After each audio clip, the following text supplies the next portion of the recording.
Assalamualaikum warahmatullahi wabarakatuh. Selamat pagi. Ketemu lagi dengan saya Arman Coneng, dosen pengampu hukum perizinan. Kali ini video yang akan saya buat mengenai bahan ajar hukum perizinan, khususnya terkait dengan asas-asas dalam perizinan. Secara umum, dalam hukum perizinan setidaknya ada 5 asas yang terdapat dalam hukum perizinan. Yang pertama adalah terkait dengan asas kepastian hukum. Yang kedua terkait dengan asas persamaan. Yang ketiga terkait dengan asas kepercayaan. Keempat adalah asas kecermatan. Dan yang kelima adalah asas wewenang. Ini adalah minimal asas yang harus terpenuhi dalam hukum perizinan. Adapun kalau seandainya dalam literatur lain lebih dari 5 tidak masalah. Tapi bagi saya 5 asas ini minimal yang harus ada di dalam hukum perizinan. Kalau kita berbicara tentang asas kepastian hukum, ada beberapa hal yang harus kita pahami terkait dengan kepastian hukum. Yang pertama, regulasi harus jelas, tidak multitafsir. Apa maksudnya seperti ini? Sebuah aturan ketika menimbulkan banyak tafsiran bagi para pihak yang membacanya, maka bisa dipastikan aturan tersebut tidak baik. Sekali lagi saya tegaskan, ketika ada aturan yang menyebabkan banyaknya multitafsir terhadap orang-orang yang membaca aturan tersebut, maka bisa dipastikan aturan tersebut tidak baik. Aturan yang baik adalah aturan yang jelas, tidak bertele-tele, maknanya jelas, dan tidak menimbulkan multitafsir. Artinya, mau dibaca dari perspektif manapun, setiap orang yang membaca aturan tersebut hanya mempunyai satu tafsiran yang dalam pikirannya. Itulah yang disebut dengan aturan yang baik. Secara logika, jika seandainya aturan itu memiliki multitafsir atau memiliki tafsiran masing-masing berdasarkan para pembacanya atau siapa yang membacanya, maka setiap orang akan memahami dan melaksanakan aturan tersebut sesuai dengan perspektifnya masing-masing. Dan ini yang akan menyebabkan terjadinya kekacauan dalam hukum. Karena masing-masing menganggap apa yang dipahami dan apa yang dilaksanakan itu sesuai dengan aturan yang dibaca. Jadi sekali lagi, kalau terkait dengan kepastian hukum, maka regulasinya harus jelas dan tidak mengandung multitafsir. Yang kedua, regulasi yang harmonis. Substansinya tidak banyak konflik satu sama yang lain. Harmonis di sini artinya bahwa antara satu aturan dengan aturan yang lain itu mempunyai hubungan yang harmonis, tidak ada pertentangan antara satu aturan dengan aturan yang lain. Substansinya tidak banyak konflik. Ini redaksinya mungkin agak keliru ya, bukan tidak banyak konflik, tetapi substansinya seharusnya tidak berkonflik. Maksudnya apa? Jika ada 2 aturan, entah itu aturannya sama derajatnya atau aturan yang tidak sama derajatnya, dan ketika substansinya berbeda, maka bisa dikatakan aturan-aturan tersebut tidak harmonis. Apa akibatnya? Ketidakharmonisan aturan tersebut yang menyebabkan substansinya berbenturan antara satu dengan yang lain, itu menyebabkan ketidakpastian di dalam hukum. Oleh karena itu, agar terjadi kepastian hukum, regulasinya harus harmonis dan substansinya tidak berkonflik antara satu dengan yang lain. Yang ketiga, tidak cepat berubah karena tindakan hukum akan menimbulkan akibat hukum. Apa maksud dari statement ini? Ketika sebuah aturan mengalami perubahan, maka secara logika perubahan tersebut haruslah diketahui oleh masyarakat. Tetapi apa yang terjadi ketika terjadi perubahan-perubahan aturan itu dengan cepat dan masyarakat tidak mengetahui adanya perubahan-perubahan dan masyarakat tetap memegang aturan yang lama, maka ketika masyarakat melakukan sebuah perbuatan hukum dengan menggunakan pemahaman dasar hukum yang lama, ternyata dasar hukum tersebut sudah mengalami perubahan, maka akan menimbulkan akibat hukum tertentu bagi masyarakat. Akibatnya apa? Tidak menyebabkan terjadinya kepastian hukum. Jadi, kalau terjadi cepat perubahan hukum, yang tidak diimbangi dengan informasi, yang tidak diimbangi dengan pemahaman masyarakat, maka bisa dipastikan akan menimbulkan akibat hukum yang negatif bagi masyarakat. Kemudian yang keempat adalah tersedianya penyelenggara pemahaman. Apa maksudnya di sini? Kalau kita berbicara kepastian hukum, maka harus ada lembaga, harus ada badan yang dapat menyelenggarakan sebuah aturan itu dengan konsisten dan juga dapat memberikan penjelasan, pemahaman kepada masyarakat tentang aturan-aturan yang dimaksud. Jadi ketika masyarakat mengalami sebuah kebimbangan terhadap sebuah aturan yang ada, maka pemerintah dalam hal ini harus siap untuk menjelaskan kepada mahasiswa apa yang dimaksud dalam substansi aturan tersebut, dan penjelasan tersebut haruslah bersifat substansif yang mudah dipahami dan dapat diserap oleh masyarakat, sehingga masyarakat mempunyai kepastian hukum. Ketika masyarakat tidak mendapatkan pemahaman, tidak mendapatkan pencerahan tentang suatu aturan, akhirnya masyarakat akan memiliki penafsiran sendiri-sendiri, sehingga ujung-ujungnya akan terjadi konflik. Dan yang terakhir, mengenai kepastian hukum, tersedianya akses atas prosedur yang sebenarnya. Ketika kita berbicara kepastian hukum, maka mau tidak mau harus ada akses terhadap prosedur yang ada. Untuk memudahkan masyarakat dalam menjalankan aturan, untuk memudahkan masyarakat dalam menempuh sebuah mekanisme hukum yang ada, maka akses itulah harus nyata, akses harus ada, dan akses itu harus mudah didapatkan oleh masyarakat.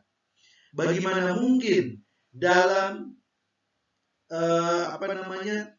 dalam pemenuhan hak masyarakat, ketika masyarakat menuntut haknya, tidak terdapat akses yang cukup, atau prosedur yang ada terlalu berbelit-belit, bertele-tele, dan dianggap oleh masyarakat tidak memberikan sebuah kepastian hukum, maka masyarakat akan terjadi konflik. Ini yang harus dihindarkan oleh pemerintah sebagai penyelenggara negara, sehingga sekali lagi berbicara kepastian hukum berarti berbicara ketersediaan akses atas prosedur yang sebenarnya. Asas yang kedua itu asas persamaan.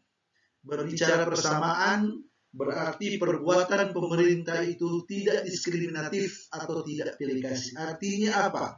Ketika pemerintah menjalankan roda pemerintahan, pemerintah harus bersifat fair, pemerintah harus bersifat adil, pemerintah harus melaksanakan tugas kewenangannya tidak pandang bulu. Artinya semua masyarakat yang membutuhkan pelayanan publik, yang membutuhkan pelayanan dari pemerintah, mendapatkan pelayanan tanpa merasakan dianaktirikan oleh pemerintah. Hal ini tentu saja terkait dengan iktikat baik pemerintah dalam bersikap tidak diskriminatif atau tidak pilih kasih.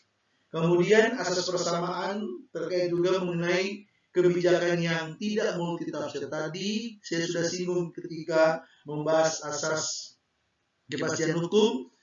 Ketika seseorang atau orang lain memiliki tafsiran sendiri-sendiri terhadap satu peraturan, atau suatu kebijakan pemerintah, maka disitulah tidak akan terdapat asas persamaan. Kenapa? Karena masing-masing mempunyai perspektif, masing-masing mempunyai pandangan, sehingga ketika pandangan sudah berbeda, bagaimana mereka merasakan perlakuan yang sama dari pemerintah. Tapi ketika suatu aturan tidak memiliki multitafsir, suatu aturan hanya memiliki satu tafsiran, dan satu tafsiran tersebut dianggap atau dibaca oleh semua masyarakat sama, maka masyarakat pun akan menganggap di sana ada persamaan hak, persamaan kewajiban di antara masyarakat. Dan yang ketiga, ketika kita berbicara asas persamaan, maka kita juga berbicara tentang sama di hadapan hukum. Kalau bahasa yang biasa kita dengar, equality before the law. Artinya apa? Setiap masyarakat, setiap warga negara, posisinya, kedudukannya sama di mata hukum, tanpa memandang ras, tanpa memandang suku, tanpa memandang agama, tanpa memandang dari mana golongan dia berasal. Ketika dia menuntut haknya ke pemerintah, menuntut haknya ke pemenuhan haknya, maka dia harus merasakan dia diperlakukan sama di hadapan hukum. Ketika seseorang sudah merasa didiskriminasi oleh hukum, maka akan terjadi konflik, akan terjadi gejolak yang pada akhirnya akan menimbulkan suasana yang tidak harmonis. Itulah penjelasan tentang asas persamaan. Kemudian asas berikutnya itu asas kepercayaan. Apa yang dimaksud dengan asas kepercayaan? Pemerintah tidak boleh memberikan janji pengharapan yang pada dasarnya tidak dapat dipenuhi. Ketika pemerintah mendapatkan hak untuk menyelenggarakan negara, mendapatkan mandat untuk menyelenggarakan negara dari masyarakat, dari warga negara, maka ketika melaksanakan mandat tersebut, pemerintah tidak boleh umbar janji sesuatu yang tidak dapat dilaksanakan atau tidak dapat dipenuhi. Ini sangat erat kaitannya dengan suasana ketika mau pemilu, baik pilpres, pileg, pilkada, dan sebagainya. Ketika seseorang mencalonkan dirinya, entah itu sebagai kepala negara, entah itu sebagai anggota dewan, entah itu sebagai kepala daerah, maka terkadang mereka memberikan janji-janji manis kepada warga agar warga mau memilih mereka dalam pemilihan, yang kalau sebenarnya dipikir apakah janji itu bisa dipenuhi atau tidak. Tapi ternyata banyak janji-janji yang diucapkan oleh para kandidat, tapi ketika mereka sudah mendapatkan kepercayaan dari masyarakat melalui proses pemilihan umum, maka janji-janjinya itu tidak dapat dilaksanakan.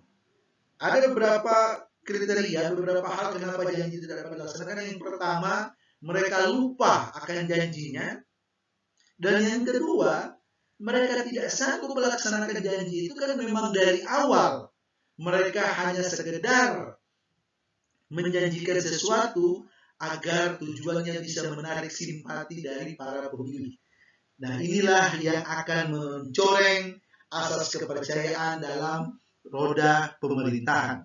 Sekali lagi, pemerintah tidak boleh memberikan janji pengharapan yang pada dasarnya janji-janji itu tidak dapat dipenuhi. Artinya, pemerintah harus transparan. Pemerintah harus bisa memberikan penjelasan kepada warga negara bahwa jika sesuatu itu dapat dilakukan atau tidak, itu pun harus dilengkapi dengan penjelasan dan argumentasi yang dapat diterima. Apakah itu bisa dilakukan, apakah itu tidak dapat dipenuhi, dan sebagainya.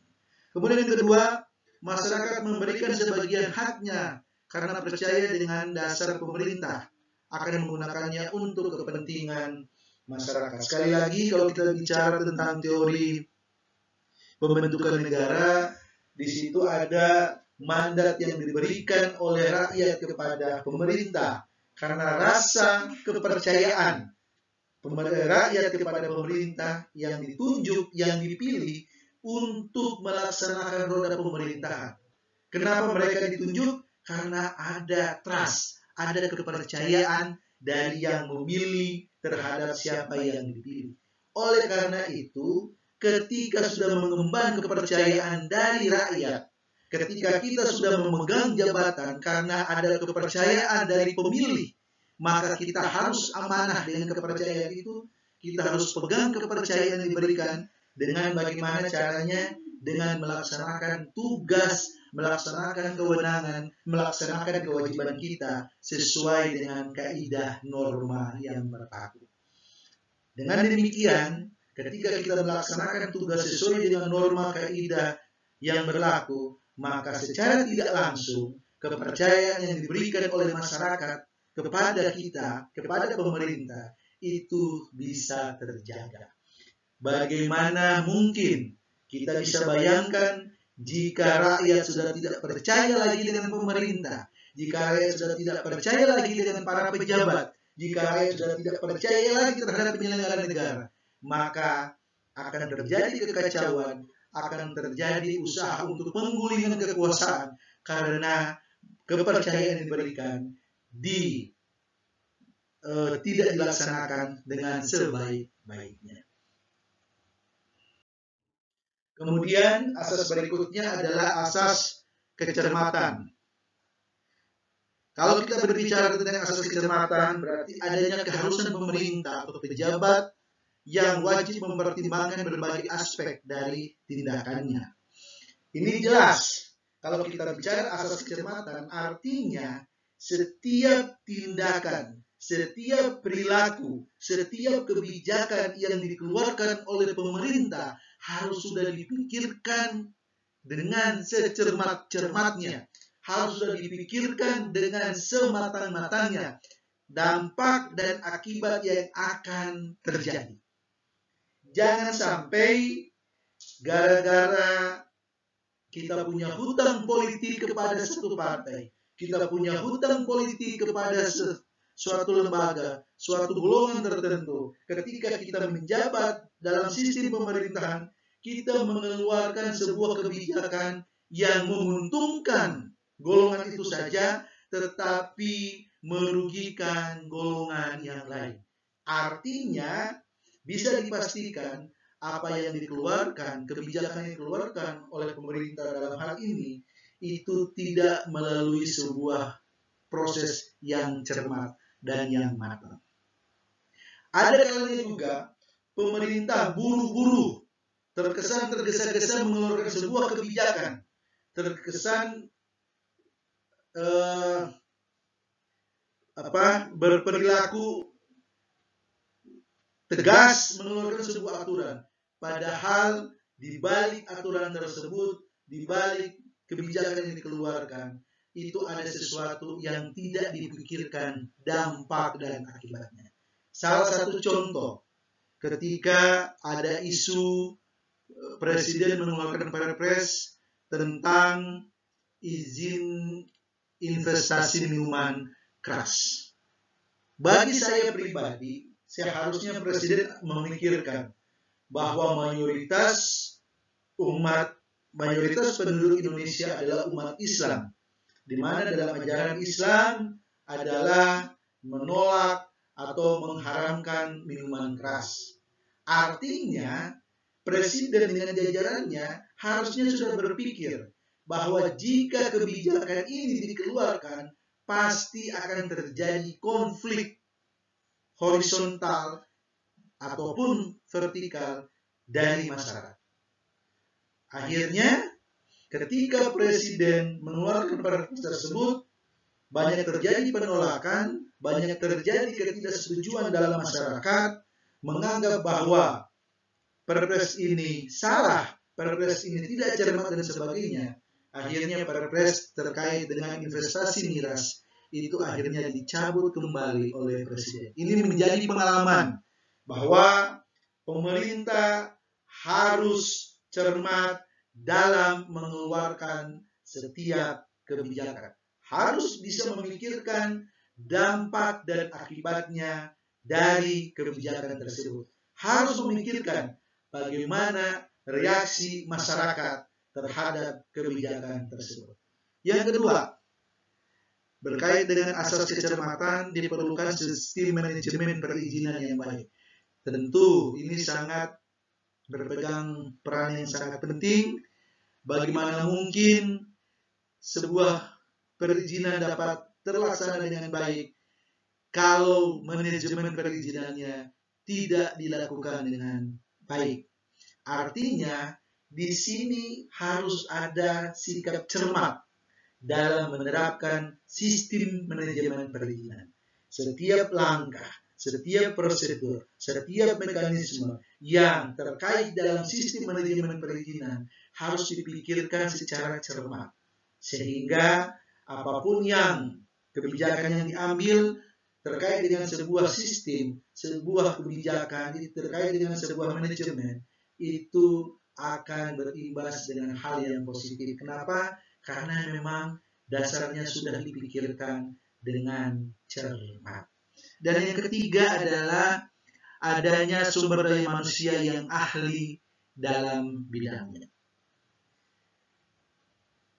Pepatah mengatakan, jika seseorang diberikan sesuatu yang bukan ahlinya, jika seseorang diberikan beban atau tugas di mana itu bukan pada bidangnya, maka tunggulah kehancurannya. Artinya, ketika seseorang tidak ahli dalam bidang itu, tetapi dipaksakan menduduki jabatan tersebut, dipaksakan menerima kewenangan tersebut, dipaksakan untuk melaksanakan tugas tersebut, maka bisa dipastikan ketika dia tidak bisa berproses dengan cepat, ketika dia tidak bisa berkoordinasi dengan baik, maka hasilnya tidak akan maksimal. Artinya, tempatkanlah orang-orang, tempatkanlah segala sesuatu sesuai dengan bidangnya, sesuai dengan porsinya, sesuai dengan keahliannya. Sekarang kita lihat fenomena yang ada sekarang, isu-isu ketika seorang pemusik diberikan kepercayaan menduduki sebuah jabatan komisaris Telkom atau Telkomsel, saya lupa. Nah, bukan menganggap rendah, tapi menurut logika saya, ketika seseorang diplot sebagai komisaris di Telkom atau di Telkomsel, kalau saya udah lupa apakah Telkom atau Telkomsel, harusnya orang yang pengalaman dalam bidang telekomunikasi. Bagaimana mungkin orang itu bisa mengambil sebuah kebijakan kalau orang itu tidak punya basic pengetahuan yang cukup terhadap pekerjaan yang diemban. Begitu juga ketika seorang ulama diberikan jabatan sebagai komisaris PT KAI. Kita berbaik sangka saja. Semoga dengan masuknya ulama ini membuat suasana menjadi adem dan sebagainya. Tetapi ketika kita berbicara secara cermat, secara logik, apakah pantas seseorang yang tidak punya basic manajemen kereta api ditempatkan sebagai komisaris di kereta api? Ini pemikiran sederhana saja, tetapi tentunya saya yakin Menteri BUMN dalam hal ini mempunyai pertimbangan-pertimbangan khusus dan sebagainya. Walaupun kita harus tetap berbaik sangka bahwa segala putusan-putusan yang diambil, segala kebijakan yang diambil, itu sudah dipikirkan dengan cermat. Walaupun menurut hati nurani kita sendiri, ada hal-hal yang justru tidak masuk akal. Kemudian yang terakhir adalah asas wewenang. Ketika berbicara asas wewenang, maka pemerintah tidak boleh menyalahgunakan wewenang. Pemerintah sebagai pemegang mandat dari rakyat untuk menjalankan roda pemerintahan diberikan kewenangan, diberikan kekuasaan, diberikan kepercayaan. Tetapi di balik semua itu, kepercayaan, kewenangan, dan sebagainya yang diberikan rakyat kepada pemerintah tidak boleh disalahgunakan. Artinya, pemerintah dalam hal ini harus tetap berada dalam track yang sudah ada, sesuai dengan aturan perundang-undangan, sesuai dengan konstitusi yang ada. Jika pemerintah menyalahgunakan wewenang, maka bisa dipastikan efeknya, akibatnya juga akan dirasakan oleh masyarakat. Kemudian yang kedua, pemerintah tidak boleh sewenang-wenang. Ketika pemerintah merasa memiliki kekuasaan, ketika pemerintah merasa memiliki kewenangan, maka tidak boleh bersikap sewenang-wenang. Dalam hal ini, pemerintah tetap harus mengutamakan tujuan penyelenggaraan pemerintah adalah melaksanakan hak dan kewajiban serta meningkatkan hajat hidup rakyat atau warga negara. Ketika pemerintah melaksanakan kewenangannya secara sewenang-wenang, berarti secara tidak langsung pemerintah tidak konsisten terhadap tujuan. Pemerintah tidak konsisten terhadap kepercayaan yang diberikan. Pemerintah tidak amanah terhadap kepercayaan yang diberikan oleh warga negara. Dengan demikian, ketika pemerintah sudah bersikap sewenang-wenang, maka masyarakat akan mengalami intimidasi. Masyarakat akan mengalami perlakuan yang tidak adil. Sehingga suatu saat masyarakat akan melakukan sebuah pemberontakan. Masyarakat akan melakukan sebuah pergerakan menuntut agar pemerintah tidak lagi berbuat sewenang-wenang, yang ujung-ujungnya akan terjadi konflik di tengah masyarakat, baik konflik horizontal maupun konflik vertikal. Oleh karena itu, sekali lagi ada beberapa asas yang minimal harus terdapat dalam hukum perizinan agar dalam pelaksanaan hukum perizinan, implementasi hukum perizinan nanti di lapangan, semuanya berjalan sesuai dengan koridor, berjalan sesuai dengan harapan, berjalan sesuai dengan track yang ada, sehingga pada akhirnya antara masyarakat, antara pemerintah terdapat hubungan yang harmonis, hubungan kepercayaan yang saling melekat, sehingga antara masyarakat dan pemerintah bagaikan anggota tubuh yang tidak bisa dicerai-beraikan, tetapi saling mendukung antara satu organ, satu badan, atau dengan badan yang lain. Oleh karena itu, sekali lagi, asas-asas yang tadi saya sudah jelaskan harus terdapat dalam, minimal harus terdapat dalam hukum perizinan. Baik, saya rasa cukup untuk pemaparan slide terkait dengan asas-asas dalam hukum perizinan. Nanti kita akan lanjutkan dengan video pembelajaran sesuai dengan materi hukum perizinan yang ada dalam RPS. Terima kasih. Selamat pagi. Assalamualaikum warahmatullahi wabarakatuh.